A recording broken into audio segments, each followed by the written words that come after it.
Your book lays bare how the world has made spectacular progress in every single measure of human well-being, yet the news is relentlessly negative. What's the value in correcting that? For one thing, that people aren't discouraged into fatalism, into thinking, well, the world is getting worse and worse, and nothing we can do about it, let's enjoy ourselves while it lasts. Why throw good money after bad?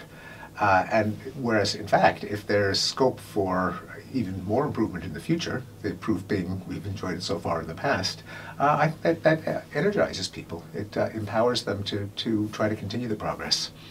Also, if people think that every institution is failing, that things are getting worse and worse, they'll be open to radical alternatives, to demagogues who say, only I can fix it, or to radicals who want to burn the empire to the ground in the vague hope that whatever replaces what we have now will be better, which never happens. So as a cure for fatalism and radicalism, and as an appreciation for the institutions that have, well, while not perfect, they have done enormous amounts of good. Do you think we can train ourselves to be less pessimistic? Yeah, absolutely. And in fact, many of us are much more pessimistic about the country and the world than we are about our own lives. In fact, a lot of polls show that people think their own schools are good, but the country schools are awful, that their neighborhood is safe, but the city is dangerous. They think that, well, they say they're happy, but they think everyone else is unhappy.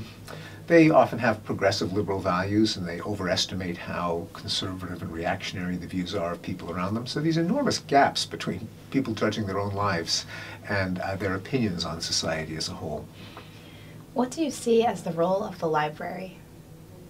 Well, the library perpetuates human knowledge. It means that knowledge is not just available to the rich, but to every citizen.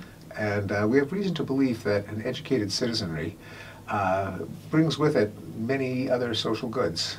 Countries that are whose people are educated are more likely to be democratic, less likely to go to war, more likely to be wealthier and foster economic growth, less likely to have genocides. Pretty much any social good correlates with education, and education obviously doesn't end with high school.